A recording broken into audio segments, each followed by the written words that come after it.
So, ito yung pamilya ng Grizzle. Yan. Pakita yung inakay. Kamukha ng nanay niya. Diba? Ay.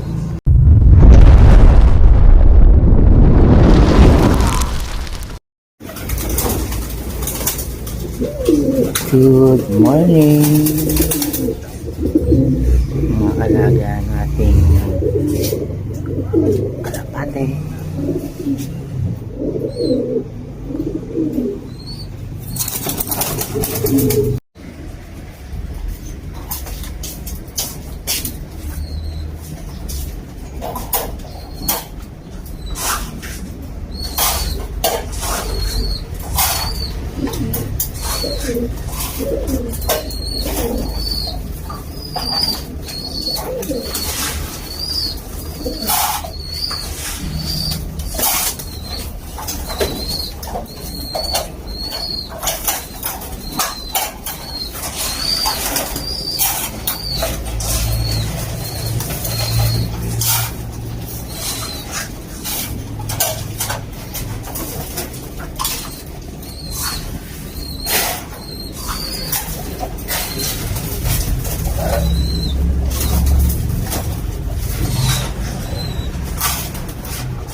Tapos nilang kumain, nabigyan natin sila nito vitamins.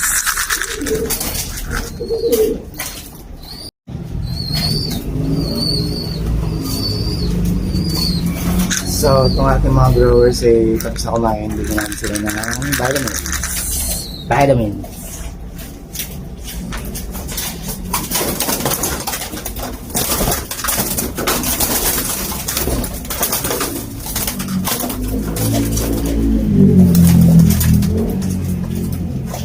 Nagiging mailap na itong mga ito kasi hindi ito masyadong nakakasama o wala akong tayo nagiging mailap na.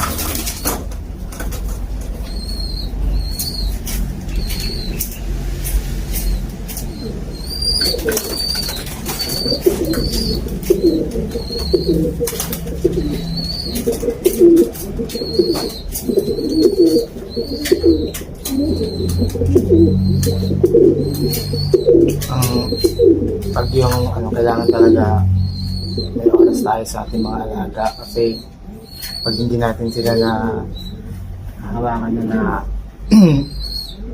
bibigyan ng oras, nagiging mailap sila.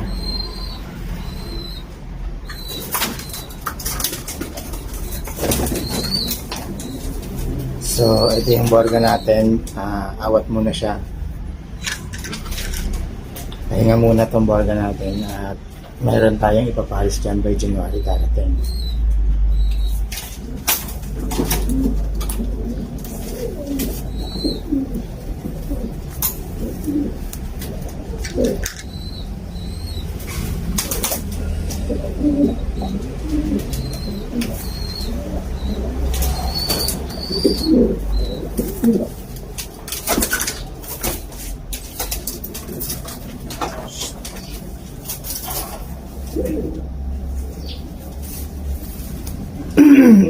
This one is cock.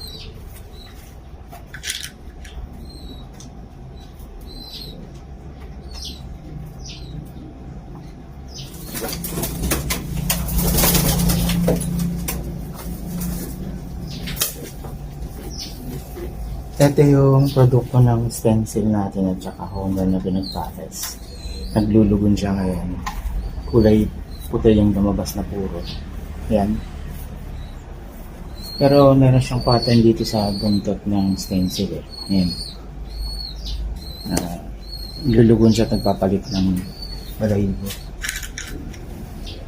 At mukhang hen kasi kahapon pinaparisan siya nitong stencil. Yan.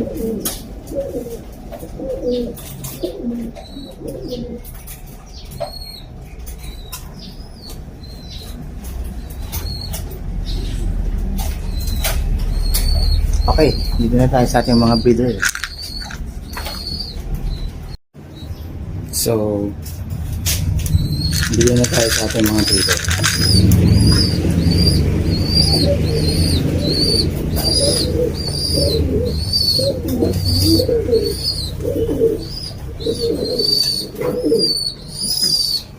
Ito yung hen, Mocha Grisel.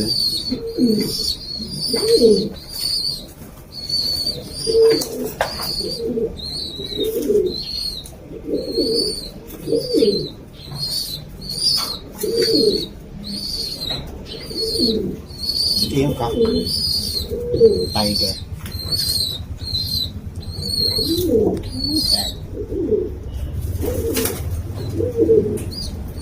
And yung kanilang inakay, manang-mana sa nanay. Mocha.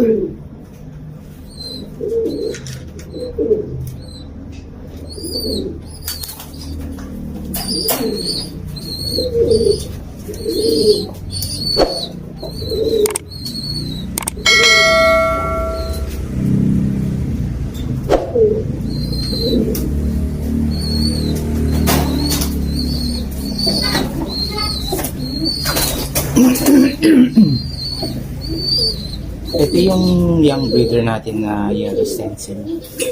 Yan.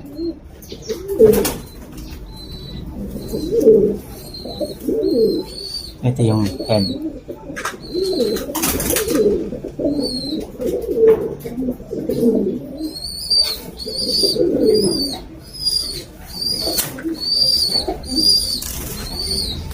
Ito yung cock.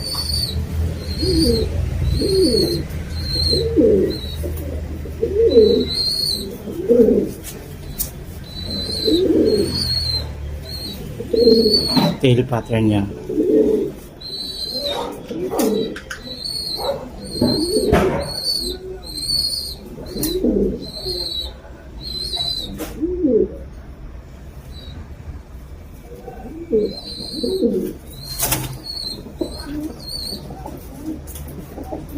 Then ito yung kanilang YB.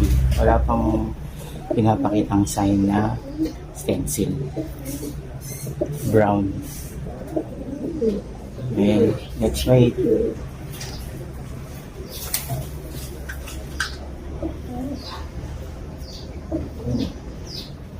Wala kang tubig, kaya kang sinusubukan. Ganyan ang tubig.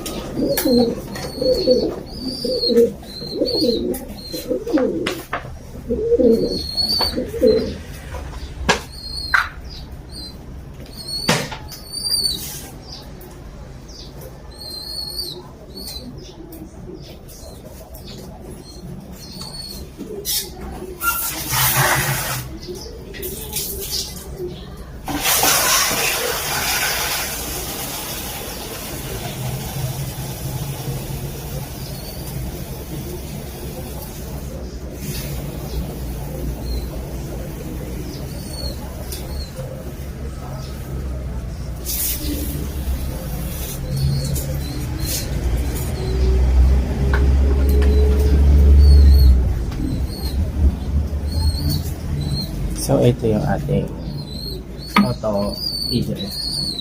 Auto water.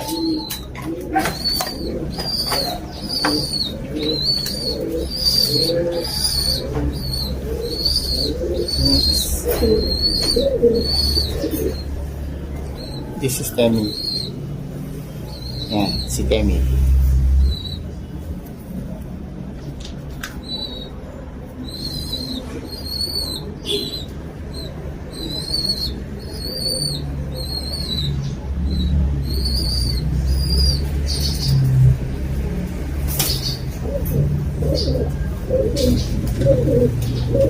kanyang pares na red stencil.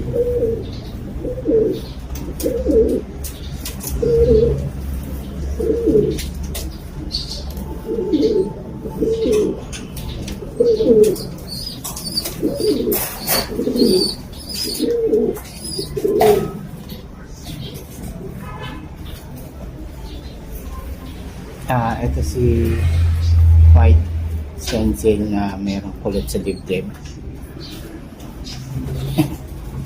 Yeah.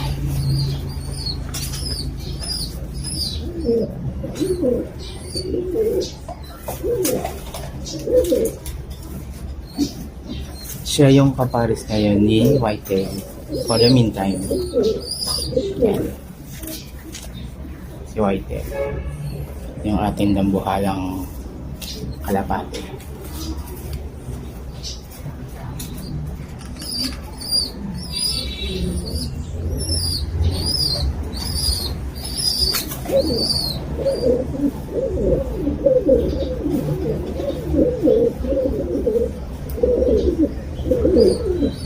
At ito ang kanilang inakay. For sure, nakikita naman natin na mukhang itim or blue bar to, pero antayin na lang natin yung magiging result.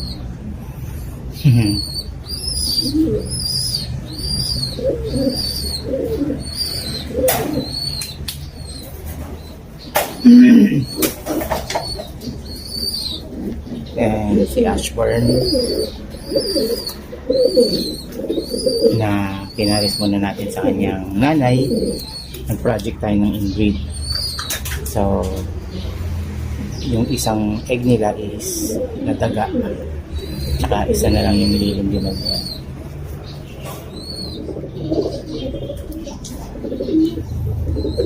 This is Yellow Hetero. Si Ashburn tsaka si Yellow, pareho silang pearl eye. So,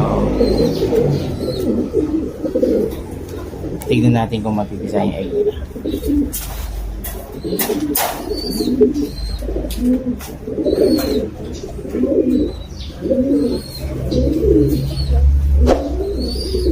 Itong ating stencil nakak. Yan.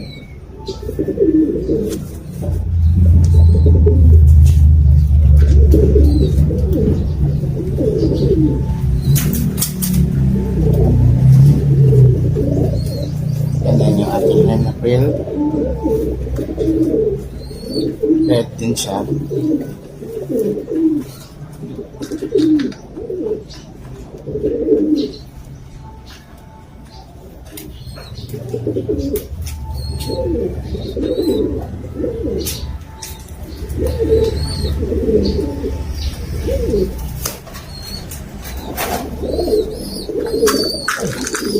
Tayo sa bigay ng vitamins. This time, ilinis naman tayo ng ating kumay. Tanggalin natin yung mga malalim.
Dito sa ating grower, meron na lang tayong anim.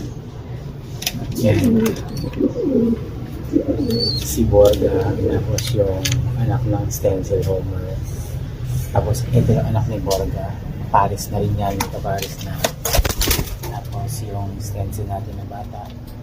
Ito yung kapares ni ng Brown na anak ni Borga. Tapos anak ng ating Borga din na isa. Pero ito kakto. So bali dito, 6 na lang sila. Si Borga nakaawa. Tapos ito grower. So tignan natin kung ano yung mga darating na progress sa future.